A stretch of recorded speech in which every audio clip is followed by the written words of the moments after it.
दे शिवा पर मोहे है, शुभ कर्म ते कभू न डरूं, न डरूं और सो जब जाए लड़ूं, निश्चय कर अपनी जीत करूं।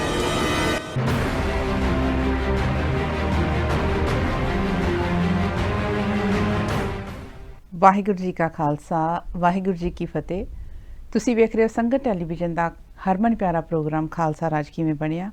ਹੁਣ ਤੱਕ ਇਸ ਪ੍ਰੋਗਰਾਮ ਦੇ 512 ਭਾਗ ਅਸੀਂ ਆਪ ਜੀ ਦੀ ਸੇਵਾ ਵਿੱਚ ਪੇਸ਼ ਕਰ ਚੁੱਕੇ ਹਾਂ ਅਤੇ ਅੱਜ ਇੱਕ ਨਵਾਂ ਐਪੀਸੋਡ 513 ਨੰਬਰ ਲੈ ਕੇ ਫਿਰ ਤੋਂ ਆਪ ਸੰਗਤਾਂ ਦੀ ਸੇਵਾ ਵਿੱਚ ਹਾਜ਼ਰ ਹੋਏ ਹਾਂ। ਸਾਰੀਆਂ ਹੀ ਸੰਸਾਰ ਭਰ ਦੀਆਂ ਸੰਗਤਾਂ ਦਾ ਤਹਿ ਦਿਲ ਤੋਂ ਧੰਨਵਾਦ ਕਰਦੇ ਹਾਂ ਜਿਹੜੇ ਇਸ ਲੜੀਵਾਰ ਪ੍ਰੋਗਰਾਮ ਨੂੰ ਦੇਖਦੇ ਅਤੇ ਪਸੰਦ ਕਰਦੇ ਨੇ।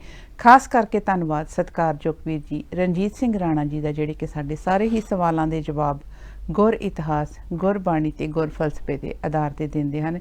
ਵੀਰ ਜੀ ਦੀ ਪੂਰੀ ਕੋਸ਼ਿਸ਼ ਇਹੀ ਹੁੰਦੀ ਹੈ ਕਿ ਜੋ ਵੀ ਸਾਡਾ ਪੁਰਾਤਨ ਗ੍ਰੰਥਾਂ ਵਿੱਚ ਲਿਖਤਾਂ ਮਿਲਦੀਆਂ ਨੇ ਉਹਨਾਂ ਨੂੰ ਪੜ੍ਹ ਕੇ ਉਹਨਾਂ ਨੂੰ ਰਿਸਰਚ ਕਰਕੇ ਫਿਰ ਆਪ ਸੰਗਤਾਂ ਦੇ ਸਾਹਮਣੇ ਪੇਸ਼ ਕਰਦੇ ਹਨ, ਕਿਉਂਕਿ ਜਿਹੜੇ ਸੁਣਨ ਵਾਲੇ ਸਰੋਤੇ ਹਨ ਉਹਨਾਂ ਨੂੰ ਗੱਲ ਦੀ ਪਕੜ ਆ ਸਕੇ, ਸਮਝ ਆ ਸਕੇ। ਵੀਰ ਜੀ ਦੀ ਪੂਰੀ ਕੋਸ਼ਿਸ਼ ਇਹੀ ਹੁੰਦੀ ਹੈ। ਪ੍ਰੋਗਰਾਮ ਦੀ ਸ਼ੁਰੂਆਤ ਕਰਨ ਤੋਂ ਪਹਿਲਾਂ ਗੁਰੂ ਫਤਿਹ ਸਾਂਝੀ ਕਰਦੇ ਆ ਵੀਰ ਜੀ। ਵਾਹਿਗੁਰੂ ਜੀ ਕਾ ਖਾਲਸਾ, ਵਾਹਿਗੁਰੂ ਜੀ ਕੀ ਫਤਿਹ। ਪਿਛਲੇ ਐਪੀਸੋਡ ਵਿੱਚ ਵੀਰ ਜੀ ਤੁਸੀਂ ਸੰਗਤਾਂ ਨਾਲ ਸਾਂਝ ਪਾ ਰਹੇ ਸੀ ਕਿ ਭਾਈ ਡੱਲੇ ਨੇ ਸਤਿਗੁਰੂ ਜੀ ਤੋਂ ਮੰਗੀ ਕਹਿ ਲਈਏ ਕਿ ਸਤਿਗੁਰੂ ਜੀ ਨੇ ਖੁਸ਼ ਹੋ ਕੇ ਉਹਨੂੰ ਪੁੱਛਿਆ ਕਿ ਤੂੰ ਇੰਨੀ ਸੇਵਾ ਕੀਤੀ, ਤੂੰ ਪਹਿਰੇ ਤੇ ਰਿਹਾ, ਹਾਜ਼ਰ ਨਾਜ਼ਰ ਰਿਹਾ, ਜੇ ਤੇਰੀ ਕੋਈ ਮਨ ਦੀ ਖਾਸ਼ ਹੈ ਜਾਂ ਤੂੰ ਜੋ ਕੁਛ ਮੰਗਣਾ ਚਾਹੁੰਦਾ ਹੈ ਮੰਗ ਸਕਦਾ ਹੈ। ਉਹਨੇ ਸਤਿਗੁਰੂ ਜੀ ਦੇ ਕੋਲੋਂ ਮੰਗਿਆ ਕਿ ਮੈਨੂੰ ਇੱਥੇ ਅਤੇ ਉੱਥੇ, ਇਸ ਦੁਨੀਆ 'ਤੇ ਵੀ ਅਤੇ ਉੱਪਰ ਪਰਮਾਤਮਾ ਦੇ ਘਰ ਵਿੱਚ ਵੀ ਤੁਸੀਂ ਮੈਨੂੰ ਆਪਣੇ ਚਰਨਾਂ ਦੇ ਕੋਲ ਰੱਖਿਓ, ਆਪਣੇ ਕੋਲ ਰੱਖਿਓ। ਪਰ ਸਤਿਗੁਰੂ ਜੀ ਨੇ ਕਿਹਾ ਕਿ ਦੁਨਿਆਵੀ ਚੀਜ਼ਾਂ ਦੇ ਬਦਲੇ, ਦੁਨਿਆਵੀ ਸੇਵਾ ਦੇ ਬਦਲੇ ਤੈਨੂੰ ਦੁਨਿਆਵੀ ਚੀਜ਼ਾਂ 'ਤੇ ਮਿਲ ਸਕਦੀਆਂ ਹਨ, ਪਰ ਪਰਲੋਕ ਵਿੱਚ ਕਹਿ ਦਈਏ ਸਾਡੇ ਕੋਲ ਰਹਿਣਾ, ਸਾਡੇ ਚਰਨਾਂ 'ਚ ਜਗ੍ਹਾ ਮਿਲਣੀ ਇੱਥੇ ਥੋੜ੍ਹੀ ਤੇਰੇ ਲਈ ਮੁਸ਼ਕਿਲ ਹੈ। ਉਸ ਤੋਂ ਬਾਅਦ ਸਤਿਗੁਰੂ ਜੀ ਦੀ ਕੀ ਭਾਈ ਡੱਲੇ ਨਾਲ ਗੱਲਬਾਤ ਹੋਈ ਅਤੇ ਸਤਿਗੁਰੂ ਜੀ ਨੇ ਕੀ ਉਸ 'ਤੇ ਬਖਸ਼ਿਸ਼ ਕੀਤੀ, ਉਸ ਤੋਂ ਬਾਅਦ ਕੀ ਗੱਲਬਾਤ ਹੋਈ, ਇਹ ਵੀ ਤੁਸੀਂ ਸੰਗਤਾਂ ਦੇ ਨਾਲ ਸਾਂਝ ਪਾਓ। ਹਾਂਜੀ, ਤੁਹਾਡਾ ਬਹੁਤ ਧੰਨਵਾਦ ਜੀ। ਤੁਸੀਂ ਲੜੀ ਜੋੜੀ ਪਿਛਲੇ ਐਪੀਸੋਡ ਜਿਵੇਂ ਤੁਸੀਂ ਦੱਸਿਆ ਆਪਾਂ ਜ਼ਿਕਰ ਕਰ ਰਹੇ ਸੀ ਭਾਈ ਡੱਲੇ ਦਾ। ਹਾਂਜੀ। ਬੜੀ ਸਿੱਖ ਇਤਿਹਾਸ ਦੀ ਬੜੀ ਮਸ਼ਹੂਰ ਸ਼ਾਖੀ ਹੈ ਵੈਸੇ ਇਹ। ਜੀ। ਪਰ ਕਹਿਣ ਦਾ ਅੰਦਾਜ਼ ਮੇਰਾ ਖਿਆਲ ਵੱਖਰਾ ਹੁੰਦਾ। ਅਸੀਂ ਸਿਧਾਂਤ ਨਾਲ ਜੁੜ ਕੇ ਗੱਲ ਕਰ ਰਹੇ ਹਾਂ। ਬਿਲਕੁਲ। ਜਿਹੜੇ ਗੁਰਮਤਿ ਸਿਧਾਂਤ ਉਹਨਾਂ ਨਾਲ ਜੁੜ ਕੇ ਗੱਲ ਕਰਨ ਦੀ ਕੋਸ਼ਿਸ਼ ਕਰ ਰਹੇ ਹਾਂ। ਇਤਿਹਾਸ ਦੇ ਜਿਹੜੇ ਮੁੱਢਲੇ ਸਰੋਤ ਉਹਨਾਂ ਨਾਲ ਜੁੜ ਕੇ ਗੱਲ ਕਰ ਰਹੇ ਹਾਂ। ਜਦੋਂ ਡੱਲੇ ਨੇ ਕਿਹਾ ਵੀ ਸਤਿਗੁਰੂ ਜੀ ਬਾਕੀ ਤਾਂ ਸਭ ਕੁਝ ਹੈਗਾ ਹੀ ਹੈ, ਫਿਰ ਤੁਸੀਂ ਦਿੱਤਾ ਹੋਇਆ ਸਾਰਾ ਕੁਝ ਦਿੱਤਾ ਪਹਿਲਾਂ, ਜੇ ਤੁਸੀਂ ਕਹਿੰਦੇ ਵੀ ਮੰਗੋ ਤੇ ਫਿਰ ਆਪਣੇ ਚਰਨਾਂ 'ਚ ਇੱਕ ਪੀੜੀ ਜਿੰਨੀ ਥਾਂ ਬੇਸ਼ੱਕ ਸੱਚਖੰਡ 'ਚ ਦੇ ਦਿਓ। ਜੀ। ਇੱਥੇ ਵੀ ਦਿਓ, ਇੱਥੇ ਚਲ ਮੈਂ ਤੰਬੂ ਦੇ ਬਾਹਰ ਵੀ ਗੁਜ਼ਾਰਾ ਕਰ ਲਓ, ਅੰਦਰ ਵੀ ਬੈਠੋ, ਤੁਹਾਡੇ ਕੋਲ ਹੀ ਆ। ਹਾਂਜੀ। ਪਰ ਇਹ ਵਾਅਦਾ ਕਰ ਦਿਓ ਕਿ ਸੱਚਖੰਡ 'ਚ ਪੀੜੀ ਜਿੰਨੀ ਥਾਂ ਬੇਸ਼ੱਕ ਹੋਵੇ ਪਰ ਤੁਹਾਡੇ ਚਰਨਾਂ 'ਚ ਹੋਵੇ। ਜੀ। ਜਿੱਥੇ ਵੀ ਬੈਠ ਸਕਾਂ ਤੁਹਾਡੇ ਚਰਨਾਂ 'ਚ, ਉਦੋਂ ਵੱਡਾ ਆਨੰਦ ਕੋਈ ਨਹੀਂ। ਹਾਂਜੀ। ਔਰ ਸਿੱਖ ਦੀ ਸਭ ਤੋਂ ਵੱਡੀ ਮੰਗ ਵੀ ਇਹੀ ਹੈ। ਹਾਂਜੀ। ਜਦੋਂ ਸਿੱਖ ਦੀ ਨਿੱਜੀ ਗੱਲ ਆਉਂਦੀ ਨਾ ਦਿਲ ਦੀ, ਹਿਰਦੇ ਦੀ, ਹਾਂਜੀ, ਉੱਥੇ ਸਿੱਖ ਦੀ ਇੱਕ ਬਿਰਤੀ, ਇੱਕ ਅਰਦਾਸ ਬਣ ਜਾਂਦੀ ਜੇ ਗੁਰੂ ਨਾਲ ਜੁੜਿਆ ਹੋਵੇ। ਕਹਿੰਦਾ ਵੀ ਰਾਜ ਨਾ ਚਾਹੂੰ, ਮੁਕਤ ਨਾ ਚਾਹੂੰ, ਮਨ ਪ੍ਰੀਤ ਚਰਨ ਕਮਲਾਰੇ। ਹਾਂਜੀ। ਮੈਨੂੰ ਰਾਜ ਵੀ ਨਹੀਂ ਚਾਹੀਦਾ, ਮੈਨੂੰ ਮੁਕਤੀ ਵੀ ਨਹੀਂ ਚਾਹੀਦੀ, ਦੋਨੇ ਚੀਜ਼ਾਂ। ਦੁਨੀਆ ਦੇ ਵਿੱਚ ਵੱਡੀ ਤੋਂ ਵੱਡੀ ਪ੍ਰਾਪਤੀ ਕੀ ਆ ਕਿ ਮਨੁੱਖ ਰਾਜਾ ਬਣ ਜਾਏ। ਜੀ। ਇਦੋਂ ਵੱਡੀ ਤਾਂ ਪ੍ਰਾਪਤੀ ਕੋਈ ਨਹੀਂ। ਜਿਹਦੇ ਉੱਤੇ ਹੁਕਮ ਕਰਨ ਵਾਲਾ ਕੋਈ ਹੋਵੇ ਨਾ, ਉਹ ਸਾਰਿਆਂ ਦੇ ਹੁਕਮ ਕਰ ਸਕੇ। ਜੀ। ਰਾਜਾ ਹੁੰਦਾ। ਹਾਂਜੀ। ਤੇ ਰਾਜ ਮਿਲ ਜਾ, ਰਾਜੇ ਬਣ ਜਾਓ, ਤੁਸੀਂ ਮਹਾਰਾਜੇ ਬਣ ਜਾਓ, ਤੁਸੀਂ ਵੱਡੀ ਤੋਂ ਵੱਡੀ ਪ੍ਰਾਪਤੀ। ਤੇ ਸਿੱਖ ਕਹਿੰਦਾ ਕਿ ਮੈਂ ਗੁਰੂ ਦੇ ਚਰਨਾਂ ਨਾਲ ਜੁੜਿਆ ਰਹਾਂ। ਜੀ। ਆ ਜਿਹੜੀ ਦੁਨੀਆ ਤੌਰ ਤੇ ਵੱਡੀ ਤੋਂ ਵੱਡੀ ਪ੍ਰਾਪਤੀ ਮੈਨੂੰ ਉਹ ਨਹੀਂ ਚਾਹੀਦੀ। ਜੀ। ਜੇ ਗੁਰੂ ਦੇ ਚਰਨ ਛੱਡ ਕੇ ਮਿਲਦੀ ਹੈ, ਸਿੱਖ ਦੀ ਨਿੱਜੀ ਤੌਰ ਤੇ ਇਹ ਮਨਸ਼ਾ ਹੁੰਦੀ ਹੈ। ਜੀ। ਰਾਜ ਨਾ ਚਾਹੂੰ, ਮੁਕਤ ਨਾ ਚਾਹੂੰ। ਤੇ ਅਧਿਆਤਮਿਕ ਤੌਰ ਤੇ ਵੱਡੀ ਤੋਂ ਵੱਡੀ ਸਭ ਤੋਂ ਵੱਡੀ ਪ੍ਰਾਪਤੀ ਕੀ ਆ? ਰਿੱਧੀਆਂ ਆ ਗਈਆਂ, ਸਿੱਧੀਆਂ ਆ ਗਈਆਂ, ਬਾਕੀ ਸਾਰੀਆਂ ਤਾਕਤਾਂ ਆ ਗਈਆਂ, ਬੋਲਾਂ 'ਚ ਸੱਤਿਆ ਆ ਗਈ, ਪਰ ਸਭ ਤੋਂ ਵੱਡੀ ਪ੍ਰਾਪਤੀ ਕੀ ਕਿ ਬੰਦਾ ਮੁਕਤ ਹੋ ਗਿਆ। ਜੀ। ਇਹਦੇ ਉੱਤੇ ਤਾਂ ਕੋਈ ਨਹੀਂ ਨਾ। ਜਦੋਂ ਮੁਕਤੀ ਹੋ ਗਈ ਉਦੋਂ ਉੱਤੇ ਕੋਈ ਨਹੀਂ, ਉਹ ਰਿੱਧੀਆਂ ਸਿੱਧੀਆਂ ਸਭ ਕੁਝ ਥੱਲੇ ਰਹਿ ਜਾਂਦਾ ਆ। ਤੇ ਜਿਹੜੀ ਅਧਿਆਤਮਿਕ ਤੌਰ ਤੇ ਵੱਡੀ ਤੋਂ ਵੱਡੀ ਪ੍ਰਾਪਤੀ ਆ, ਹਾਂਜੀ, ਉਹ ਵੀ ਸਿੱਖ ਕਹਿੰਦਾ ਵੀ ਨਾ ਮੈਨੂੰ ਅਧਿਆਤਮਿਕ ਤੌਰ ਤੇ ਵੱਡੀ ਤੋਂ ਵੱਡੀ ਪ੍ਰਾਪਤੀ ਚਾਹੀਦੀ, ਨਾ ਮੈਨੂੰ ਮੁਕਤੀ ਚਾਹੀਦੀ, ਨਾ ਦੁਨਿਆਵੀ ਤੌਰ ਤੇ ਵੱਡੀ ਤੋਂ ਵੱਡੀ ਪ੍ਰਾਪਤੀ ਉਹ ਵੀ ਨਹੀਂ ਚਾਹੀਦੀ, ਰਾਜ ਵੀ ਨਹੀਂ ਚਾਹੀਦਾ। ਦੋਨੇ ਚੀਜ਼ਾਂ ਨਹੀਂ ਚਾਹੀਦੀਆਂ। ਰਾਜ ਨਾ ਚਾਹੂੰ, ਮੁਕਤ ਨਾ ਚਾਹੂੰ, ਮਨ ਪ੍ਰੀਤ ਚਰਨ ਕਮਲਾਰੇ। ਮੈਨੂੰ ਇਹ ਸਤਿਗੁਰੂ ਤੇਰੇ ਚਰਨਾਂ ਦੀ ਪ੍ਰੀਤੀ ਚਾਹੀਦੀ, ਆਪਣੇ ਚਰਨਾਂ 'ਚ ਥਾਂ ਦੇ ਦੇ। ਜੀ। ਤੇ ਸਿੱਖ ਦੀ ਬਿਰਤੀ ਹੋਣੀ ਚਾਹੀਦੀ ਆ।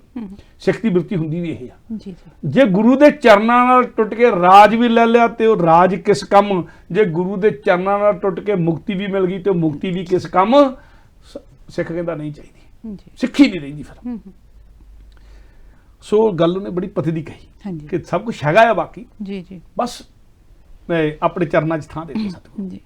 ਵਾਅਦਾ ਕਰਦੇ ਮੈਨੂੰ ਤੇਰੇ ਚਰਨਾਂ 'ਚ ਪੀੜੀ ਜਿੰਨੀ ਥਾਂ ਮਿਲ ਜਾਏ। ਪਰ ਇੱਥੇ ਕਿਤੇ ਭੁਲੇਖਾ ਨਾ ਹੋ ਜਾਏ, ਮੈਂ ਗੱਲ ਕਹਿ ਦਿਆਂ ਕਿ ਸਿੱਖ ਦੀ ਨਿੱਜੀ ਤੌਰ ਤੇ ਬਿਰਤੀ ਹੈ ਕਿ ਉਹਨੂੰ ਰਾਜ ਨਹੀਂ ਚਾਹੀਦਾ, ਪਰ ਜਦੋਂ ਸਿੱਖ ਕੌਮ ਦੇ ਤੌਰ ਤੇ ਇਕੱਠਾ ਹੈ, ਸਿੱਖ ਕਮਿਊਨਿਟੀ ਦੇ ਤੌਰ ਤੇ ਇਕੱਠਾ ਹੈ, ਸਿੱਖ ਪੰਥ ਦੇ ਤੌਰ ਤੇ ਇਕੱਠਾ ਹੈ, ਤੇ ਫਿਰ ਪੰਥ ਨੂੰ ਪੰਥ ਦਾ ਪ੍ਰਚਾਰ ਕਰਨ ਲਈ, ਸਿੱਖ ਨੂੰ ਸਿੱਖੀ ਦਾ ਪ੍ਰਚਾਰ ਕਰਨ ਦੇ ਲਈ, ਗੁਰਮੁਖ ਨੂੰ ਗੁਰਮਤਿ ਦਾ ਪ੍ਰਚਾਰ ਕਰਨ ਦੇ ਲਈ ਇੱਕ ਤਾਕਤਾਂ ਕੋਲ ਚਾਹੀਦੀਆਂ, ਇੱਕ ਸਾਧਨ ਚਾਹੀਦਾ, ਇੱਕ ਸਰਮਾਇਆ ਚਾਹੀਦਾ, ਤੇ ਉਹ ਰਾਜ ਨਾਲ, ਜਿਹੜਾ ਵੱਡੇ ਤੋਂ ਵੱਡਾ ਸਰਮਾਇਆ ਉਹ ਰਾਜ ਨਾਲ ਆਉਂਦਾ। ਇਸ ਕਰਕੇ ਜਦੋਂ ਖਾਲਸੇ ਦੀ ਗੱਲ ਕਰਨੀ ਆ, ਉਦੋਂ ਰਾਜ ਕਰੇਗਾ ਖਾਲਸਾ, ਆਕੀ ਰਹਿਣਾ ਕਹੇ, ਉੱਥੇ ਉਹ ਰਾਜ ਚਾਹੀਦਾ ਜਿੱਥੇ ਖਾਲਸੇ ਦਾ ਹੁਕਮ ਚੱਲਦਾ। ਜੀ ਜੀ, ਖਾਲਸੇ ਦੇ ਬੋਲ ਵਾਲੇ, ਜਿੱਥੇ ਖਾਲਸੇ ਦੇ ਬੋਲ ਵਾਲੇ ਚੱਲਦੇ। ਹੁਣ ਆਪਾਂ ਮੰਗਦੇ ਆ, ਅਰਦਾਸ 'ਚ ਹੀ ਮੰਗਦੇ ਆ, ਖਾਲਸੇ ਦੇ ਬੋਲ ਵਾਲੇ ਬੋਲੋ ਜੀ ਵਾਹਿਗੁਰੂ, ਰਾਜ ਕਰੇਗਾ ਖਾਲਸਾ, ਆਕੀ ਰਹਿਣਾ ਕੋ, ਉੱਥੇ ਰਾਜ ਚਾਹੀਦਾ ਆ। ਪਰ ਨਿੱਜੀ ਤੌਰ ਤੇ ਸਿੱਖ ਨੂੰ ਨਹੀਂ ਚਾਹੀਦਾ। ਹੁਣ ਸਾਡੀ ਗੱਲ ਵਿਗੜੀ ਕਿੱਥੇ ਆ ਕੇ ਆ? ਸਾਡੀ ਗੱਲ ਅੱਜ ਦੇ ਸਮੇਂ 'ਚ ਵਿਗੜੀ ਇੱਥੇ ਆ ਕੇ ਕਿ ਜਦੋਂ ਪੰਥ ਦੀ ਤਾਂ ਗੱਲ ਅਸੀਂ ਕਰਦੇ ਹੀ ਨਹੀਂ, ਅਸੀਂ ਨਿੱਜੀ ਗੱਲਾਂ ਦੇ ਵਿੱਚ, ਅਸੀਂ ਨਿੱਜੀ ਗੱਲਾਂ ਕਰਨ ਲੱਗ ਪਿਆ। ਸਾਨੂੰ ਜੋ ਕੁਝ ਚਾਹੀਦਾ ਨਿੱਜੀ ਸੁੱਖ ਸੁਵਿਧਾ ਲਈ ਚਾਹੀਦਾ, ਔਰ ਨਿੱਜੀ ਸੁੱਖ ਸੁਵਿਧਾ ਲਈ ਜੇ ਪੰਥ ਨੂੰ ਵੇਚਣਾ ਪਿਆ ਤੇ ਸਾਡੇ ਲੀਡਰ ਪੰਥ ਨੂੰ ਵੇਚ ਦਿੰਦੇ ਆ। ਬੇਸ਼ੱਕ ਕੋਈ ਲੀਡਰ ਛੋਟਾ ਤੇ ਬੇਸ਼ੱਕ ਵੱਡਾ, ਜੇ ਵੱਡਾ ਲੀਡਰ ਆ ਉਹ ਵੱਡਾ ਪੰਥ ਦਾ ਹਿੱਸਾ ਵੇਚ ਦਿੰਦਾ, ਜਿਹੜਾ ਛੋਟਾ ਲੀਡਰ ਛੋਟਾ ਵੇਚ ਦਿੰਦਾ। ਉਹਨੂੰ ਆਪਣੇ ਘਰ ਬਣਾਉਣ ਤੱਕ ਹੈਗੀ ਆ ਵੀ ਮੇਰੇ ਘਰ ਜ਼ਿਆਦਾ ਬਣ ਜਾਣ, ਉਹਨੂੰ ਆਪਣੀਆਂ ਜਾਇਦਾਦਾਂ ਬਣਾਉਣ ਤੱਕ ਹੈਗੇ ਮੇਰੀਆਂ ਜਾਇਦਾਦਾਂ ਜ਼ਿਆਦੀਆਂ ਬਣ ਜਾਣ, ਉਹਨੂੰ ਆਪਣੀ ਟੌਰ ਬਣਾਉਣ ਤੱਕ ਗੱਲ ਹੈਗੀ ਮੇਰੀ ਟੌਰ ਜ਼ਿਆਦਾ ਬਣ ਜਾਏ। ਸਾਡੇ ਲੀਡਰ ਨਿੱਜ ਦੇ ਕੋਲ, ਜਿਹੜੀ ਸਤਿਗੁਰੂ ਨੇ ਕਿਹਾ ਨਿੱਜ ਦੀ ਬਿਰਤੀ ਤਾਂ ਇਹ ਹੋਣੀ ਚਾਹੀਦੀ, ਰਾਜ ਨਾ ਚਾਹੂੰ ਮੁਕਤ ਨਾ ਚਾਹੂੰ, ਮਨ ਪ੍ਰੀਤ ਚਰਨ ਕਮਲਾ ਰਹੇ, ਗੁਰੂ ਦੇ ਨਾਲ ਪ੍ਰੀਤ ਬਣੀ ਰਹੇ ਜੀ, ਬਾਕੀ ਕੁਝ ਨਹੀਂ ਚਾਹੀਦਾ।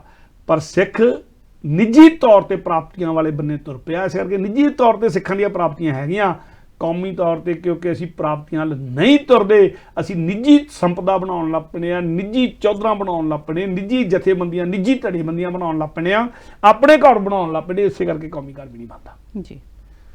ਜਿਨ੍ਹਾਂ ਲੋਕਾਂ ਨੇ ਰਾਜ ਬਣਾਉਣਾ ਹੁੰਦਾ ਉਹਨਾਂ ਨੂੰ ਇੱਕ ਵਾਰ ਉਜੜਨਾ ਪੈਂਦਾ, ਹਾਂਜੀ, ਉਜਾੜੇ 'ਚ ਲੰਘਣਾ ਪੈਂਦਾ। ਗੁਰੂ ਗੋਬਿੰਦ ਸਿੰਘ ਨੇ ਅਨੰਦਪੁਰ ਉਜਾੜ ਕੇ ਦੇਖਿਆ, ਸਤਿਗੁਰੂ ਬਚਾ ਸਕਦੇ ਸੀਗੇ ਜੀ ਜੀ, ਪਰ ਫਿਰ ਅਨੰਦਪੁਰ ਹੀ ਰਹਿਣਾ ਸੀਗਾ। ਸਤਿਗੁਰੂ ਨੇ ਅਨੰਦਪੁਰ ਨਹੀਂ ਬਚਾਇਆ, ਸਤਿਗੁਰੂ ਕਿਉਂਕਿ ਖਾਲਸੇ ਦਾ ਪੰਥ ਦਾ ਘਰ ਚਾਹੁੰਦੇ ਆ ਜੀ। ਇਹ ਗੱਲ ਬਸ ਸਮਝਣ ਦੀ ਲੋੜ ਹੈ। ਰਾਜ ਨਾ ਚਾਹੂੰ ਮੁਕਤ ਨਾ ਚਾਹੂੰ, ਮਨ ਪ੍ਰੀਤ ਚਰਨ ਕਮਲਾਰੇ, ਇਹ ਸਿੱਖ ਦੀ ਬਿਰਤੀ ਆ, ਪਰ ਨਿੱਜੀ ਤੌਰ ਤੇ ਬਿਰਤੀ ਆ। ਸੋ ਜਦੋਂ ਅੜ ਗਿਆ ਕਿ ਪੀੜੀ ਜਿੰਨੀ ਥਾਂ ਚਾਹੀਦੀ ਆ, ਤੇ ਇਹਦਾ ਮੈਂ ਜ਼ਿਕਰ ਸ਼ਾਇਦ ਪਿਛਲੇ ਐਪੀਸੋਡ 'ਚ ਕੀਤਾ ਸੀ ਕਿ ਗੁਰਪ੍ਰਤਾਪ ਸੂਰਜ ਪ੍ਰਕਾਸ਼ ਗ੍ਰੰਥ ਨੇ ਇਸ ਪ੍ਰਸੰਗ ਨੂੰ ਬਹੁਤ ਪਿਆਰ ਨਾਲ ਲਿਖਿਆ। ਜਦੋਂ ਭਾਈ ਡੱਲੇ ਨੇ ਬੋਲ ਬੋਲੇ ਨਾ, ਜਦੋਂ ਪੀੜੀ ਜਿੰਨੀ ਥਾਂ ਦੇ ਦਿਓ, ਤੇ ਉਹ ਬੋਲਾਂ ਨੂੰ ਭਾਈ ਸੰਤੋਖ ਸਿੰਘ ਜੀ ਮਹਾਕਵੀ ਚੂੜਾਮਣੀ ਜੀ ਲਿਖਦੇ ਆ, ਸ਼੍ਰੀ ਪ੍ਰਭ ਜਹਾਂ ਬਾਸ ਤੁਮ ਨਨ, ਇਹ ਸ਼੍ਰੀ ਪ੍ਰਭ ਜੀ ਪ੍ਰਮਾਤਮਾ ਦੇ ਰੂਪ ਹੂ ਪ੍ਰਮਾਤਮਾ ਮੇਰੇ ਸਤਿਗੁਰੂ ਗੁਰੂ ਸਾਹਿਬ ਜੀਓ, ਸ਼੍ਰੀ ਪ੍ਰਭ ਜਹਾਂ ਬਾਸ ਤੁਮ ਨਾਨਾ, ਇੱਕ ਪੀੜੀ ਕਹੋ ਮੋਹੇ ਦਿਓ ਥਾਨਾ, ਜਿੱਥੇ ਤੇਰਾ ਵਾਸਾ ਉਹਦੇ ਕੋਲ ਇੱਕ ਪੀੜੀ ਦੀ ਥਾਂ ਮਿਲਦੀ ਰਹੇ ਜੀ ਬਸ ਜੀ ਜੀ। ਸ਼੍ਰੀ ਪ੍ਰਭ ਜਹਾਂ ਬਾਸ ਤੁਮ ਨਾਨਾ, ਇੱਕ ਪੀੜੀ ਕੋ ਮੋਹੇ ਦਿਓ ਥਾਨਾ, ਉੱਥੇ ਮੈਨੂੰ ਵੀ ਇੱਕ ਪੀੜੀ ਦੀ ਥਾਂ ਦੇ ਦਿਓ। ਆਪਨ ਨਜ਼ੀਕ ਰਾਖਿਓ ਮੋਹੀ, ਆਪਨ ਨਜ਼ੀਕ ਰਾਖੀਏ ਮੋਹੀ, ਅਵਰ ਨਾ ਮੋਹ ਉਰਮੈ ਇਸ਼ ਹੋਈ, ਕਿ ਮੇਰੇ ਮਨ ਦੇ ਵਿੱਚ ਹੋਰ ਕੋਈ ਇੱਛਾ ਰਹੀ ਨਹੀਂ, ਹੁਣ ਮੈਨੂੰ ਬਸ ਆਪਣੇ ਨੇੜੇ ਰੱਖ ਲਈ ਬਸ। ਇਹ ਬੇਨਤੀ ਕਰ ਦਿੱਤੀ, ਸੂਰੀ ਪ੍ਰਕਾਸ਼ ਦੇ ਸ਼ਬਦਾਂ ਦੇ ਵਿੱਚ ਲਿਖਿਆ ਹੋਇਆ ਹੈ। ਹੁਣ ਸਤਿਗੁਰੂ ਨੇ ਆਖਿਆ ਵੀ ਦੱਲਿਆ ਮੰਗ ਤੂੰ ਵੱਡੀ ਮੰਗ ਲਈ ਆ, ਹਾਂਜੀ, ਕੀਤੀ ਸੇਵਾ ਦੁਨਿਆਵੀ ਤੌਰ ਤੇ ਤੈਨੂੰ ਕਿਹਾ ਸੀ ਜੋ ਮਰਜੀ ਮੰਗ, ਹਰ ਚੀਜ਼ ਹਾਜ਼ਰ ਹੋਊਗੀ। ਅੰਨ ਮੰਗ, ਧਨ ਮੰਗ, ਖੇਤ ਮੰਗ, ਫਸਲਾਂ ਮੰਗ, ਜਾਇਦਾਦ ਮੰਗ, ਪੁੱਤਰ ਮੰਗ, ਧੀ ਮੰਗ, ਨੌਕਰ ਮੰਗ, ਚਾਕਰ ਮੰਗ, ਜੋ ਮੰਗੇਗਾ ਹਾਜ਼ਰ ਹੋਏਗਾ। ਪਰ ਜੇ ਚਰਨਾਂ 'ਚ ਰਹਿਣਾ ਹੀ, ਚਰਨਾਂ 'ਚ ਥਾਂ ਲੈਣੀ, ਤੇ ਫਿਰ ਗੁਰੂ ਵਾਲਾ ਬਣਨਾ ਪੈਣਾ। ਤੇ ਗੁਰੂ ਵਾਲੇ ਬਣਨ ਦਾ ਇੱਕੋ ਤਰੀਕਾ ਹੈ ਕਿ ਖੰਡੇ ਦੀ ਪੌਲ ਅੰਮ੍ਰਿਤ ਦੀ ਦਾਤ ਲੈਣੀ ਪੈਣੀ ਆ, ਗੁਰਮੰਤਰ ਲੈਣਾ ਪੈਣਾ, ਗੁਰਮੰਤਰ ਦਾ ਜਾਪ ਕਰਨਾ ਪੈਣਾ। ਗੁਰਮੰਤਰ ਤੋਂ ਲੈ ਬਿਨਾਂ ਮੁਕਤੀ ਨਹੀਂ, ਤੇ ਮੁਕਤੀ ਤੋਂ ਬਿਨਾਂ ਗੁਰੂ ਦੇ ਚਰਨਾਂ 'ਚ ਥਾਂ ਨਹੀਂ, ਸੱਚਖੰਡ 'ਚ ਥਾਂ ਨਹੀਂ। ਜੀ ਜੀ ਜੀ। ਸਤਿਗੁਰੂ ਨੇ ਜਿਹੜੇ ਸ਼ਬਦ ਕਹੇ ਨਾ, ਉਹਦੀ ਇੱਕ ਪੰਕਤੀ ਮੈਂ ਸੂਰੀ ਪ੍ਰਕਾਸ਼ ਦੀ ਸਾਂਝੀ ਕਰਦੇ ਆ। ਸਤਿਗੁਰੂ ਕਹਿੰਦੇ ਜੋ ਅੰਮ੍ਰਿਤ ਖੰਡੇ ਕੋ ਲੈ ਹੈ, ਜੋ ਅੰਮ੍ਰਿਤ ਖੰਡੇ ਕੋ ਲੈ ਹੈ, ਗੁਰ ਕੇ ਸੇ ਜਹਾਜ਼ ਚੜ ਜੈ ਹੈ। ਜਿਹੜਾ ਖੰਡੇ ਦਾ ਅੰਮ੍ਰਿਤ ਲੈ ਲੈਂਦਾ, ਸਮਝ ਲਓ ਗੁਰੂ ਦੇ ਜਹਾਜ਼ 'ਚ ਚੜ ਗਿਆ ਆ, ਤੇ ਗੁਰੂ ਦੇ ਜਹਾਜ਼ 'ਚ ਚੜੇ ਨੇ, ਗੁਰੂ ਦੇ ਨਾਲ ਫਿਰ ਜਾਣਾ ਆ ਸੱਚਖੰਡ ਜੀ। ਜਦ ਤੱਕ ਗੁਰੂ ਦੇ ਜਹਾਜ਼ 'ਚ ਹੀ ਨਹੀਂ ਚੜੇ, ਉਦੋਂ ਤੱਕ ਤੁਸੀਂ ਭੁੱਲ ਜਾਓ ਕਿ ਸੱਚਖੰਡ ਦਾ ਵਾਸਾ ਹੋ ਜਾਊਗਾ। ਗੁਰੂ ਦੇ ਜਹਾਜ਼ ਚੜਨ ਦਾ ਮਤਲਬ ਇਹ ਆ, ਜੇ ਖੰਡੇ ਦਾ ਪੌਲ ਲੈਣਾ ਤੇ ਫਿਰ ਤੁਸੀਂ ਗੁਰੂ ਦੇ ਜਹਾਜ਼ ਚੜਨਾ। ਇਹ ਗੱਲ ਮੈਂ ਤਾਂ ਪਹਿਲੇ ਇੱਕ ਐਪੀਸੋਡ ਸ਼ਾਇਦ ਕੀਤੀ ਵੀ ਸੀਗੀ, ਕਿ ਮੈਂ ਗੱਲ ਤਾਂ ਵਿਸਤਾਰ ਨਾਲ ਕਰ ਰਿਹਾ ਕਿ ਗੁਰੂ ਤੋਂ ਬਿਨਾ ਮੁਕਤੀ ਨਹੀਂ। ਜੇ ਗੁਰੂ ਤੋਂ ਬੇਮੁਖ ਹੋਗਾ ਤੇ ਜੋ ਮਰਜ਼ੀ ਬਾਕੀ ਕਰ ਲਓ। ਮੈਂ ਕਹਿੰਦਾ ਗਾਂ ਵੀ ਦੀਆਂ ਗੱਲਾਂ ਸਾਰੀਆਂ ਚੱਲਣੀਆਂ, ਇਤਿਹਾਸ ਗਾਂ ਇੱਥੇ ਚੱਲਦਾ ਤੇ ਉਹ ਗੱਲ ਚੱਲ ਰਹੀ ਹੈ ਸਾਰੀ ਕਿ ਜੇ ਕੋ ਗੁਰ ਤੇ ਬੇਮੁਖ ਹੋਵੇ ਬਿਨ ਸਤਿਗੁਰ ਮੁਕਤ ਨਾ ਪਾਵੇ, ਪਾਵੇ ਮੁਕਤ ਨਾ ਹੋਰ ਤੇ ਕੋਈ ਪੁੱਛੋ ਬਵੇਖਿਆ ਜਾਏ। ਇਹ ਸਤਿਗੁਰ ਨੇ ਇਹ ਸ਼ਬਦ ਰਾਤ ਸਤਿਗੁਰ ਨੇ ਕਿਹਾ ਹੀ ਕੁਛ ਇਸ ਤਰੀਕੇ ਨਾਲ।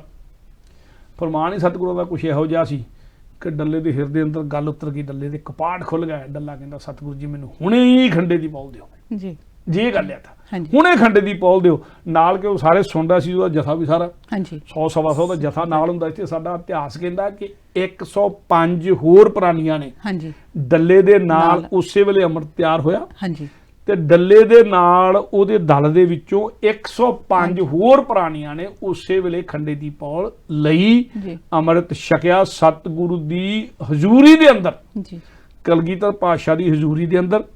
ਕਲਗੀਧਰ ਪਾਤਸ਼ਾਹ ਆਪ ਵਿੱਚ ਸ਼ਾਮਲ ਆ, ਪੰਜਾਂ ਪਿਆਰਿਆਂ ਨੇ ਉਹਨਾਂ ਨੂੰ ਗੁਰਮਤਿ ਦ੍ਰਿੜਾਇਆ। ਠੀਕ ਹੈ, ਇੱਥੇ ਮੈਂ ਜ਼ੋਰ ਦੇ ਕੇ ਕਹਿ ਰਿਹਾ ਕਲਗੀਧਰ ਪਾਤਸ਼ਾਹ ਦੀ ਹਜ਼ੂਰੀ 'ਚ।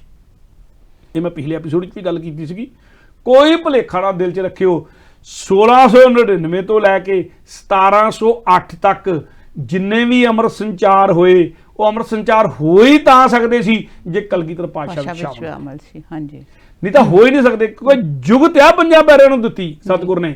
ਜੋਤ ਅਜੇ ਸਤਿਗੁਰ ਦੇ ਕੋਲ ਆ। 1708 ਦੇ ਵਿੱਚ ਜਦੋਂ ਜੋਤ ਗੁਰੂ ਗ੍ਰੰਥ ਸਾਹਿਬ ਨੂੰ ਦੇਤੀ ਆ, ਉਸ ਤੋਂ ਬਾਅਦ ਜਦੋਂ ਵੀ ਕਿਤੇ ਅੰਮ੍ਰਿਤ ਸੰਚਾਰ ਹੋਊਗਾ, ਗੁਰੂ ਗ੍ਰੰਥ ਸਾਹਿਬ ਦੇ ਨਾਲ ਕੋਲ ਪੰਜ ਪਿਆਰੇ ਹੋਣਗੇ ਤਾਂ ਹੋਊਗਾ। ਜੋਤ ਤੇ ਜੁਗਤ ਦਾ ਮੇਲ ਹੋਏਗਾ ਤਾਂ ਹੀ ਗੁਰੂ ਦੀ ਕਲਾ ਵਰਤਣੀ, ਨਹੀਂ ਤਾਂ ਨਹੀਂ ਵਰਤਣੀ। ਇਕੱਲੇ ਪੰਜ ਪਿਆਰੇ ਨਹੀਂ ਕਹਿ ਸਕਦੇ ਕਿ ਮੈਂ ਤੁਹਾਨੂੰ ਅੰਮ੍ਰਿਤ ਛਕਾਤਾ, ਮੈਂ ਤੁਹਾਡਾ ਗੁਰੂ ਬਣ ਗਿਆ, ਤੇ ਨਾ ਹੀ ਇਕੱਲੇ ਗੁਰੂ ਗ੍ਰੰਥ ਸਾਹਿਬ ਨੂੰ ਮੱਥਾ ਟੇਕ ਕੇ ਤੁਸੀਂ ਕਹਿ ਸਕਦੇ ਮੈਂ ਤੁਹਾਡਾ ਸਿੱਖ ਬਣ ਗਿਆ। ਜੀ ਜੀ, ਜੋਤ ਤੇ ਜੁਗਤ ਇਕੱਠੀ ਹੋਊਗੀ ਤੇ ਅੰਮ੍ਰਿਤ ਦੀ ਕਲਾ ਤਾਂ ਵਰਤਣੀ ਆ। ਸੋ ਇਹ ਗੱਲ ਦ੍ਰਿੜ ਕਰ ਲਿਓ। ਇਸੇ ਕਰਕੇ ਸਤਿਗੁਰੂ ਖੰਡੇ ਦੀ ਪੌਲ ਦੇ ਉੱਤੇ ਜ਼ੋਰ ਦਿੰਦੇ ਆ, ਹਰ ਦੋਨਾਂ ਦੇ ਇਕੱਠੇ ਹੋ ਕੇ ਜੋਤ ਤੇ ਜੁਗਤ ਦੀ ਕਲਾ ਵਰਤਣੀ ਆ।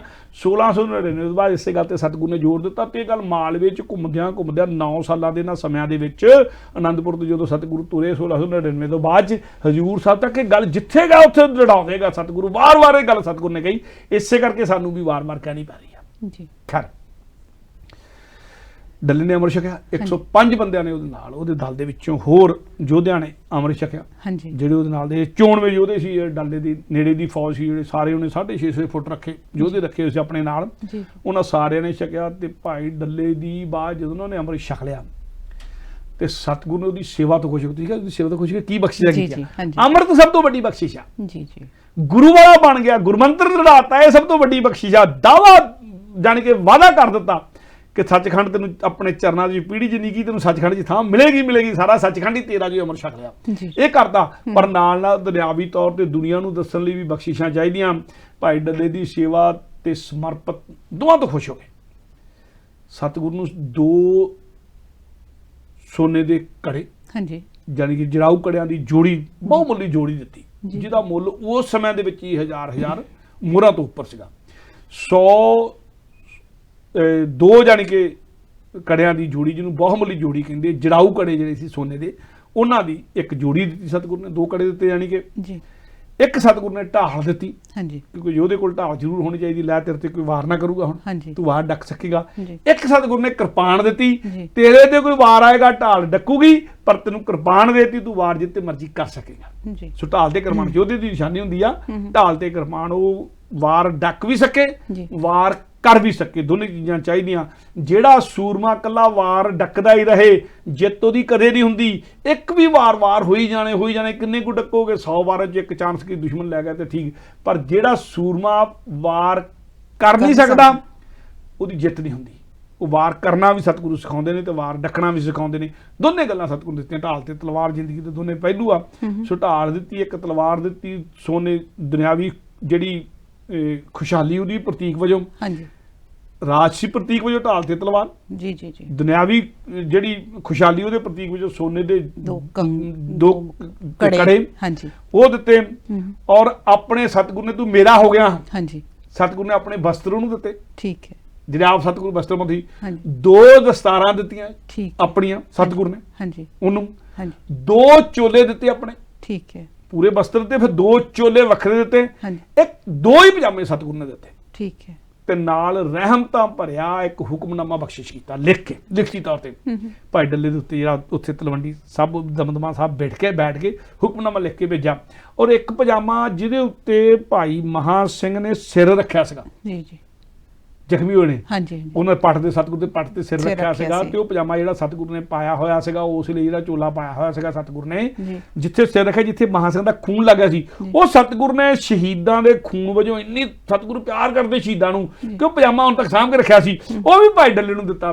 ਡੱਲਿਆ ਤੂੰ ਪਜਾਮਾ ਸਾਹਿਬ ਇੰਨੇ ਖੁਸ਼ ਹੋਏ ਤੋਂ ਵੀ ਤੇਰਾ ਹੋ ਗਿਆ ਸਾਰਾ ਕੁਝ। ਉਹ ਚੋਲਾ ਤੇ ਪਜਾਮਾ ਜਿਹੜਾ ਉਸਲੇ ਪਾਇਆ ਸਤਿਗੁਰ ਨੇ ਉਹ ਵੀ ਦਿੱਤਾ, ਔਰ ਨਾਲ ਇੱਕ ਹੁਕਮਨਾਮਾ ਬਖਸ਼ਿਆ ਲਿਖਤੀ ਤੌਰ ਤੇ, ਜਿਹੜਾ ਅੱਜ ਵੀ ਉਸ ਪਰਿਵਾਰ ਕੋਲ ਸੰਭਿਆ ਹੋਇਆ। ਸਾਰੀ ਚੀਜ਼ਾਂ ਜਿਹੜੀਆਂ ਮੈਂ ਗਿਣਾਈਆਂ ਆ, ਉਹ ਭਾਈ ਡੱਲੇ ਦੀ ਪਰਿਵਾਰ ਦੀ ਪੀੜ੍ਹੀ ਜਿਹੜੀ ਆ 14ਵੀਂ 15ਵੀਂ ਪੀੜ੍ਹੀ ਜਿਹੜੀ ਆ ਹੁਣ ਅਜੇ ਵੀ ਤਲਵੰਡੀ ਸਾਬੋ 'ਚ ਵਸਦੀ ਆ। ਔਰ ਸਤਿਗੁਰ ਦੀ ਬੜੀ ਬਖਸ਼ਿਸ਼ ਆ, ਜਿੱਦਾਂ ਦੀਆਂ ਖੁਸ਼ਹਾਲੀਆਂ ਉਦੋਂ ਸੀਗੀਆਂ ਉਦਾਂ ਦੀਆਂ ਖੁਸ਼ਹਾਲੀਆਂ ਹਾਲੇ ਵੀ ਬਣੀਆਂ ਹੋਈਆਂ। ਜੀ ਜੀ, ਵੱਡੀ ਜਗੀਰਦਾਰੀ ਆ, ਵੱਡੀ ਖੁਸ਼ਹਾਲੀ ਆ, ਪਰਿਵਾਰ ਦੇ ਵਿੱਚ ਵੱਡੀਆਂ ਖੁਸ਼ੀਆਂ ਆ, ਸਤਿਗੁਰ ਦੀਆਂ ਰਹਿਮਤਾਂ ਆ, ਸਿੱਖੀ ਆ, ਗੁਰੂ ਦੀ ਭੌ ਭਾਵਨੀ ਆ, ਸ਼ਹੀਦਾਂ ਦਾ ਸਰਮਾਇਆ ਉਹਨਾਂ ਨੇ ਸ਼ਹੀਦਾਂ ਦੇ ਵਾਰਸ ਬਣ ਕੇ ਸੰਭਿਆ ਜੀ। ਔਰ ਜਦੋਂ ਤੁਸੀਂ ਜਾਣਦੇ ਆ ਨਾ ਕਿ ਦਮਦਮਾ ਸਾਹਿਬ ਤੇ ਆਮ ਤੌਰ ਤੇ ਜਿਹੜੀ ਲੋਕੀ ਇਤਿਹਾਸ ਦੇ ਭੇਤੀ ਆ, ਜ਼ਰੂਰ ਉਹਨਾਂ ਦੀ ਹਵੇਲੀ ਭਾਈ ਡੱਲੇ ਦੀ ਜਿਹੜੀ ਪੁਰਾਣੀ ਹਵੇਲੀ ਹੁੰਦੀ ਸੀਗੀ, ਉੱਥੇ ਦਰਸ਼ਨ ਕਰਨ ਜਾਂਦੇ ਇਹਨਾਂ ਦੇ, ਠੀਕ ਹੈ, ਜਿਹੜੇ ਸਤਿਗੁਰ ਦੀ ਨਿਸ਼ਾਨੀਆਂ ਪਈਆਂ, ਉਹਨਾਂ ਕੋਲ ਹੋਰ ਵੀ ਨਿਸ਼ਾਨੀਆਂ ਪਈਆਂ। ਗੁਰੂ ਗ੍ਰੰਥ ਸਾਹਿਬ ਦੀ ਵੀ ਸਭ ਤੋਂ ਛੋਟੀ ਜਿਹੜੀ ਬੀੜ ਆ, ਜਿਹੜੀ ਇੱਕ ਮੁੱਠੀ 'ਚ ਬੰਦ ਹੋ ਜਾਂਦੀ ਆ, ਤੇ ਜਿਹੜੀ ਅੰਗਰੇਜ਼ਾਂ ਦੇ ਰਾਜ ਵੇਲੇ ਜੋ ਸਿੱਖੀ ਨੂੰ ਬਹੁਤ ਜ਼ਿਆਦਾ ਖਤਰਾ ਪੈਦਾ ਹੋਇਆ ਸੀ, ਮਹਾਰਾਜਾ ਪਟਿਆਲੇ ਨੇ ਸ਼ਾਇਦ ਤਿਆਰ ਕਰਵਾਈ ਸੀਗੀ, ਉਹ 4 ਜਾਂ 5 ਬੀੜਾਂ ਤਿਆਰ ਕਰਵਾਈਆਂ ਸੀ ਵੱਖ-ਵੱਖ ਥਾਂ ਤੇ, ਕਿ ਗੁਰੂ ਗ੍ਰੰਥ ਸਾਹਿਬ ਦੇ ਵਿੱਚ ਰਲਾਣਾ ਹੋ ਜਾਏ ਕਿਤੇ, ਤੇ ਉਹ ਬੀੜਾਂ ਤਿਆਰ ਕਰਵਾ ਕੇ ਗੁਪਤ ਤੌਰ ਤੇ ਰੱਖੀਆਂ ਸੀ। ਉਹ ਜਿਹੜੀ ਛੋਟੀ ਬੀੜ ਸੀ, ਜਿਹੜੀ ਲੈਂਜ ਨਾਲ ਹੀ ਪੜ੍ਹੀ ਜਾ ਸਕਦੀ ਆ, 1430 ਪੰਨੇ ਪੂਰੇ ਆ, ਪਰ ਬੀੜ ਜਿਹੜੀ ਨਿੱਕੀ ਜੀ ਜਿੱਦਾਂ ਨਾ ਡੱਬੀ ਹੁੰਦੀ ਆ, ਗੁਟਕੀ ਡੱਬੀ ਹੀਰਾ ਜੀ 'ਚ ਰੱਖਿਆ ਜਾ ਸਕਦਾ, ਡੱਬੀ ਦੇ ਵਿੱਚ ਬੰਦ ਹੋ ਜਾਂਦੀ ਆ, ਉਦਾਂ ਉਹਨਾਂ ਬੰਦ ਕਰਕੇ ਰੱਖੀ ਹੋਈ ਆ, ਦਰਸ਼ਨ ਵੀ ਕਰਾਉਂਦੇ ਆ, ਖੋਲਦੇ, ਪੂਰੀ ਪੜ੍ਹੀ ਜਾ ਸਕਦੀ, ਲੈਂਜ ਨਾਲ ਪੜ੍ਹ ਹੁੰਦੇ ਆ, ਹੁਕਮਨਾਮਾ ਪੂਰਾ ਲਿਆ ਜਾ ਸਕਦਾ, ਪੂਰੀ ਦੀ ਪੂਰੀ। ਉਹ ਗੁਰੂ ਗ੍ਰੰਥ ਸਾਹਿਬ ਦਾ ਸਰੂਪ ਉੱਥੇ ਪਿਆ ਆ। ਹੋਰ ਬੜੀਆਂ ਸਾਰੀਆਂ ਵਸਤਾਂ ਪਈਆਂ ਆ, ਬੰਦੂਕ ਜਿਹਦੇ ਨਾਲ ਨਿਸ਼ਾਨਾ ਲਾਇਆ ਸੀ ਵੀਰ ਸਿੰਘ ਤੇ ਧੀਰ ਸਿੰਘ ਦੇ ਉੱਤੇ ਸਤਿਗੁਰ ਨੇ ਆਪ, ਉਹ ਬੰਦੂਕ ਉੱਥੇ ਪਈ ਆ, ਕਿਉਂਕਿ ਸਤਿਗੁਰ ਜਾਣ ਲੱਗੇ। ਆਹ ਵਸਤਾਂ ਤਾਂ ਉਦੋਂ ਦਿੱਤੀਆਂ ਨਾ ਜਦੋਂ ਜਾਂਦੇ ਲੱਗੇ ਸਤਿਗੁਰ ਛੱਡ ਗਿਆ, ਉਹ ਬੰਦੂਕ ਉੱਥੇ ਪਈ ਆ, ਭਾਈ ਡੱਲੇ ਦੇ ਕੋਈ ਸ਼ਸਤਰ ਉੱਥੇ ਪਏ ਆ। ਇਹ ਸਾਰਾ ਕੁਝ ਸੰਗਤਾਂ ਗੁਰੂ ਦੇ ਦਰਸ਼ਨਾਂ ਨੂੰ, ਗੁਰੂ ਕੇ ਸਿੰਘਾਂ ਦੇ ਉਸਮਾਨ ਨੂੰ ਦੇਖਣ ਜਾਂਦੇ ਆ। ਉੱਥੇ ਗੁਰੂ ਗ੍ਰੰਥ ਸਾਹਿਬ ਦਾ ਪ੍ਰਕਾਸ਼ ਉਹਨਾਂ ਕੀਤਾ ਹੋਇਆ, ਪਰ ਉਹ ਉਹਨਾਂ ਨੇ ਇੱਕ ਜੀ 14 ਪੀੜ੍ਹੀਆਂ ਤੋਂ ਲੈ ਕੇ ਇੱਕ ਗੁਰੂ ਦੇ ਵਰਦਾਨ ਨੂੰ ਕਾਇਮ ਰੱਖਿਆ ਹੋਇਆ। ਇੱਕ ਤਾਂ ਸਾਰੀ ਅਵਸਥਾ ਸਮਝਿਆਗੇ, ਦੂਜਾ ਤੁਸੀਂ ਦਰਸ਼ਨ ਕਰਨ ਜਾਓ ਤੇ ਤੁਸੀਂ ਉੱਥੇ 5 ਪੈਸੇ ਵੀ ਮੱਥਾ ਨਹੀਂ ਟੇਕ ਸਕਦੇ। ਉਹ ਕਹਿੰਦੇ ਨਹੀਂ, ਮੱਥਾ ਨਹੀਂ ਟੇਕਣਾ ਹੈ। ਕਈਆਂ ਨੇ ਤੇ ਕਈ ਵਾਰ ਹੁੰਦਾ ਕਿ ਆਪਣੀ ਆਮਦਨ ਦਾ ਸਾਧਨ ਬਣਾ ਲੈਂਦੇ ਆ।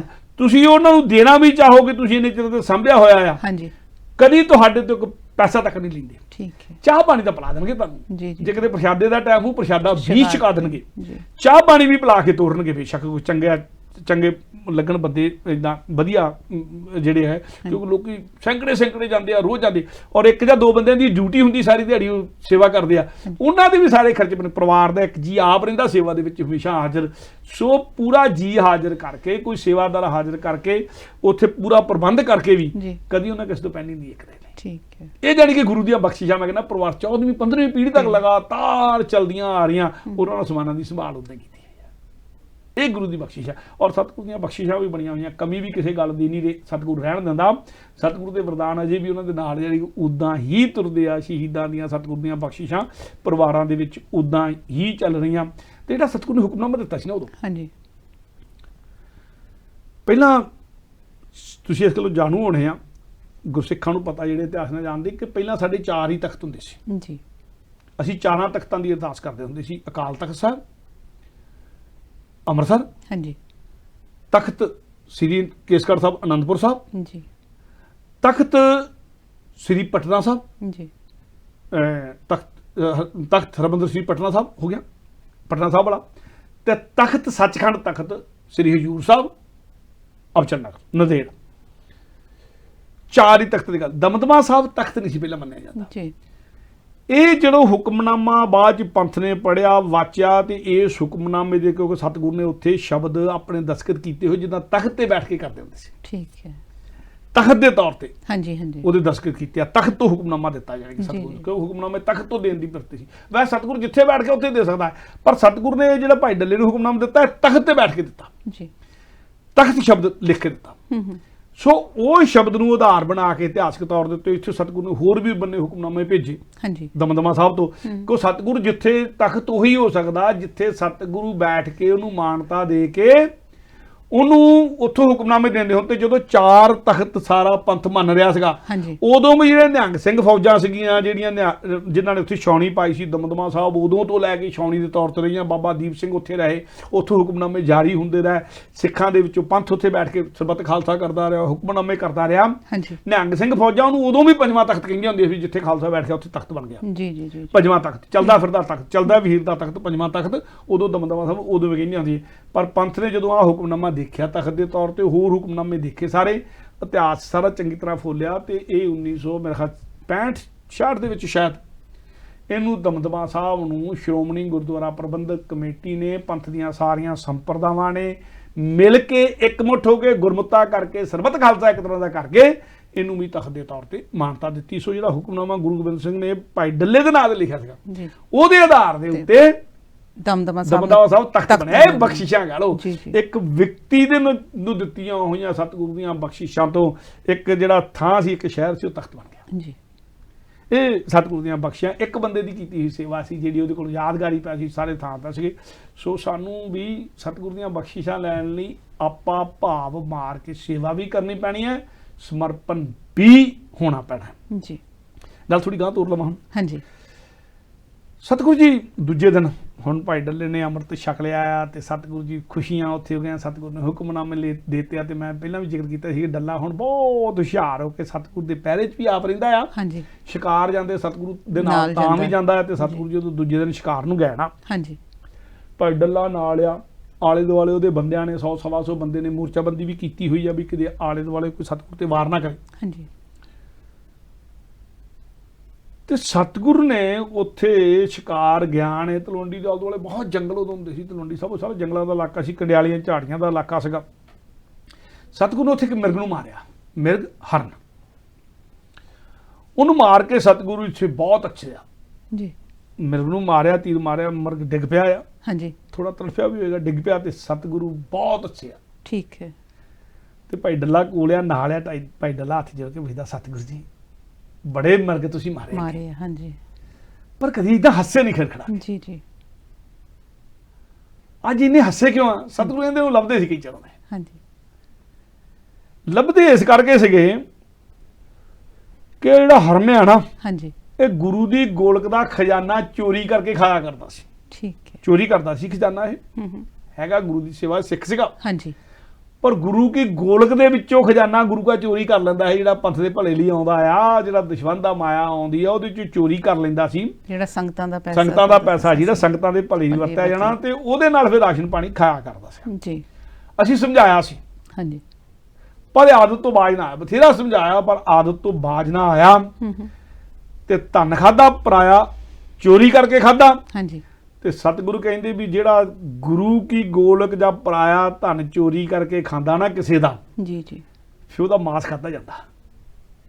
ਜਿੱਦਾਂ ਉਹ ਕਿਸੇ ਦਾ ਨੋਚ ਕੇ ਖਾਂਦਾ, ਕਿਸੇ ਦਾ ਹੱਕ ਰੱਖਦਾ ਕੋਈ। ਜੀ ਜੀ, ਗੁਰਬਾਣੀ ਨੇ ਵੀ ਕਿਹਾ ਨਾ, ਹੱਕ ਪਰਾਇਆ ਨਾਨਕਾ ਉਹ ਸੂਅਰ ਉਸ ਗਾਏ, ਔਰ ਦੋਵਾਂ ਰੂਪਾਂ ਜਾ ਕੇ ਤੁਹਾਨੂੰ ਦੇਣਾ ਪੈਂਦਾ ਜਵਾਬ। ਜੀ, ਸਤਿਗੁਰੂ ਕਹਿੰਦੇ ਵੀ ਤੈਨੂੰ ਜਿਹੜਾ ਬੰਦਾ ਕਿਸੇ ਦਾ ਪਰਾਇਆ ਧਨ ਖਾਂਦਾ ਨਾ, ਕਿਸੇ ਦਾ ਹੱਕ ਨਹੀਂ ਦਿੰਦਾ, ਕਿਸੇ ਦੀ ਮਿਹਨਤ ਕਰਾ ਲਈ ਉਹਦਾ ਹੱਕ ਨਹੀਂ ਦਿੱਤਾ। ਹਾਂਜੀ ਹਾਂਜੀ, ਕਿਸੇ ਦਾ ਹੱਕ ਨਹੀਂ ਦਿੱਤਾ, ਕਿਸੇ ਦਾ ਹੱਕ ਖਾ ਲਿਆ। ਜੀ, ਤੇ ਸਤਿਗੁਰੂ ਕਹਿੰਦੇ ਫਿਰ ਉਹਦਾ ਅਗਲੇ ਜਨਮਾਂ 'ਚ ਮਾਸ ਖਾਧਾ ਜਾਂਦਾ। ਜੀ, ਕਿਉਂਕਿ ਜੋ ਕੁਛ ਨੇ ਖਾਧਾ ਚੋਰੀ ਕਰਕੇ ਮਾਸ ਬਣਿਆ ਨਾ, ਹਾਂਜੀ ਹਾਂਜੀ, ਉਹਦਾ ਫਿਰ ਮਾਸ ਖਾਧਾ ਜਾਂਦਾ ਹੁੰਦਾ। ਤੇ ਇਹਨੂੰ ਬੜੇ ਚਿਰ ਦੇ ਲੱਭਦੇ ਪੈ ਸੀਗੇ, ਤੇ ਇਹਨੂੰ ਅੱਜ ਉਹਦੀ ਸਜ਼ਾ ਦਿੱਤੀ ਆ। ਇੱਥੇ ਮੈਂ ਇੱਕ ਗੱਲ ਕਹਿ ਦਿਆਂ, ਇਹ ਸਤਿਗੁਰੂ ਸਾਰੇ ਚੋਜ ਜਿਹੜੇ ਵਰਤਾ ਰਿਹਾ ਨਾ, ਸਿੱਖ ਦੇ ਜੀਵਨ ਨੂੰ ਉੱਚਾ ਲਿਜਾਣ ਲਈ ਵਰਤਾ ਰਿਹਾ, ਸਾਨੂੰ ਸਮਝਾਉਣ ਲਈ ਕਿ ਤੁਸੀਂ ਪਰਾਏ ਧਨ ਵੱਲੇ ਆਪਣੀ ਨਿਗਾਹ ਨਹੀਂ ਰੱਖਣੀ, ਗੋਲਕ ਚੋਰੀ ਵੱਲੇ ਨਿਗਾਹ ਨਹੀਂ ਰੱਖਣੀ, ਗੁਰਦੁਆਰਿਆਂ ਤੇ ਕਬਜ਼ੇ ਕਰਕੇ ਉੱਥੋਂ ਦਾ ਧਾਨ ਨਹੀਂ ਖਾਣਾ।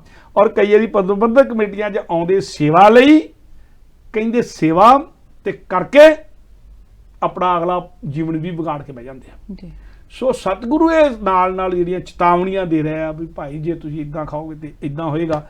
ਸੋ ਮੇਰੇ ਖਿਆਲ ਸਮਾਂ ਹੋ ਗਿਆ। ਬਿਲਕੁਲ ਵੀ ਜੀ, ਤੁਹਾਡਾ ਬਹੁਤ ਬਹੁਤ ਧੰਨਵਾਦ। ਕਿਉਂਕਿ ਸੇਵਾਦਾਰ ਅਸੀਂ ਕਹਾਉਂਦੇ ਆ, ਪਰ ਅੰਦਰੋਂ ਅਸੀਂ ਕਿੰਨੀ ਕੁ ਸੇਵਾ ਕਰਦੇ ਆ, ਕਿ ਕਿਸ ਤਰ੍ਹਾਂ ਦੀ ਸੇਵਾ ਅਸੀਂ ਕਰ ਰਹੇ ਹਾਂ ਇਹ ਸਾਨੂੰ ਆਪਣੇ ਆਪ 'ਚ ਅੰਦਰ ਝਾਤੀ ਮਾਰਨੀ ਪਵੇਗੀ। ਗੁਰੂ ਦੇ ਨਾਂ ਦੇ ਉੱਤੇ ਇਕੱਠਾ ਕਰਕੇ ਪੈਸਾ ਆਪਣੇ ਘਰ ਬਣਾਉਣੇ ਇਹ ਜ਼ਿਆਦਾ ਦੇਰ ਤੱਕ ਜਿਹੜੇ ਆ ਉਹ ਜਾਇਦਾਦਾਂ ਕਾਇਮ ਨਹੀਂ ਰਹਿੰਦੀਆਂ। ਤੁਸੀਂ ਜ਼ਹਿਰ ਜਿਹੜਾ ਉਹ ਇਕੱਠਾ ਕਰ ਰਹੇ ਹੁੰਦੇ, ਕਿਉਂਕਿ ਜਦੋਂ ਜ਼ਹਿਰ ਕੋਈ ਵੀ ਖਾਂਦਾ ਉਹਦਾ ਨੁਕਸਾਨ ਜਿਹੜਾ ਹੁੰਦਾ ਉਹ ਤਾਂ ਸਾਨੂੰ ਪਤਾ ਹੀ ਹੈ। ਪ੍ਰੋਗਰਾਮ ਕਰਦੇ ਹਾਂ, ਅਗਰ ਸਾਡੇ ਕੋਲ ਗਲਤੀ ਹੋ ਗਈ ਹੋਵੇ ਦੋਵੇਂ ਹੱਥ ਜੋੜ ਕੇ ਮਾਫੀ ਮੰਗਦੇ ਹਾਂ। ਜਿੱਥੇ ਪ੍ਰੋਗਰਾਮ ਦੀ ਸਮਾਪਤੀ ਕੀਤੀ ਉੱਥੇ ਸ਼ੁਰੂਆਤ ਕਰਾਂਗੇ, ਇੱਥੇ ਹੀ ਫਤਿਹ ਬੁਲਾਉਂਦੇ ਹਾਂ।